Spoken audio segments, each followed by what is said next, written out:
All right, Jason, how credit is determined. Another one of those black hole sort of categories that you're going to get us educated on. Yeah, this is handy to know. So, when you or a client has a low credit score, or they're wondering how it works, or you want to raise it, this is useful information so you can know how to get it good. So, 35% of your score is the history. So, recency, frequency, and severity. Those are non-word words. So, how often you've made your payment, if it's on time, how late, if it was late. So 35% is on your history. History. That means that 65% is something else. Yeah. Yeah. So, information that goes on your history, bankruptcy judgments, how long they're late or overdue, the amount that's past due, and the time that's passed since that's happened. Okay. So the next is 30% of your score is on the amount due. So the amount you owe on the accounts individually and total together as a whole. The number of accounts with balances, the proportion of credit used, and the proportion of what's available. Okay. So the amount owed. All right. And that's 30%. 30%. And that's, so 35% is what happened in the past. 30% is what's happening today. Right? And then 15% is the length of the credit history. So the time since the accounts have been opened, as well as the time since they've been active. Which is that the reason why taking out a credit card affects my credit rating is because I have a credit card with a 0-day history, and so it shortens my average history. Well, in addition to that, you also have a new liability that's possible. So Okay. you've got an unknown.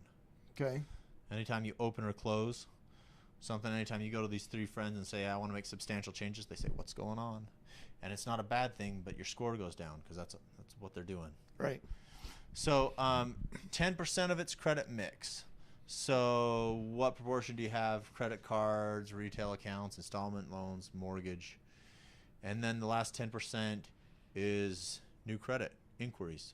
So the number and time since recently opened accounts, and the proportion of total accounts, the number and time since recent credit inquiries, and the reestablishment of positive credit history following past payment problems. So I'm thinking if a realtor has this written down on some sort of a flashcard and the subject comes up, boy, you're going to sound awfully intelligent by having this information there. Yeah. Well, even if you can just keep in mind, like your payment history is the bulk of it. What have they done? The amount they currently owe is the next big chunk. This is a big deal. A lot of times people come in, their credit score is a little too low, and all their credit cards are maxed out. And if they just go in and get their credit cards to 30% of the available balance or below, their scores jump way up. And 30% of a score is a big number. Oh, yeah. So credit scores are fairly fluid. They can be. What does the score really mean? All right. Well, 740 and higher gives you the best mortgage interest rate. Okay. So that's 740 and higher. That's considered perfect. And for conventional, it goes in 20-point increments.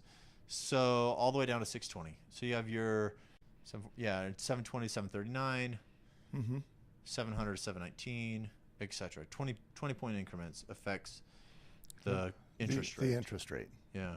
FHA or government loans are different. If you're 720 or above, you get the best interest rate as far as government. And then they're in 40-point increments. So, like, FHA loans are a lot more lenient on credit scores than conventional are. So perfect is 740. So if my credit rating if my number is 799 versus 740, is there any advantage at all? Some mortgage insurance companies will give you a lower rate if your credit score is above 760. But as far as the main interest rate, 740 and above, it's all sixes. Okay. Minimum credit and scores for getting a loan. Okay. So conventional, they'll go all the way down to 620. FHA will go down to 620. FHA as government agency will go down to 580, but the people who lend the money don't like it. So really, when you get below 620, things start cutting off pretty quick. VA is about the same. USDA, they say they go lower, but once you get below 640, it's really difficult. So kind of the effective lowest credit scores, 640 on USDA or rural loans. Utah Housing, which is a FHA sub-program. The First Home and Home Again go down to 660. They've got a SCORE program that goes down to 620.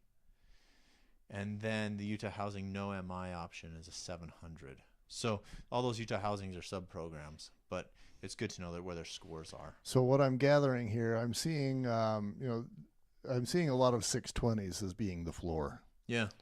And there is you say it's very hard to get someone approved below 600. So there is one exception to that, but you used the words very hard. Yeah.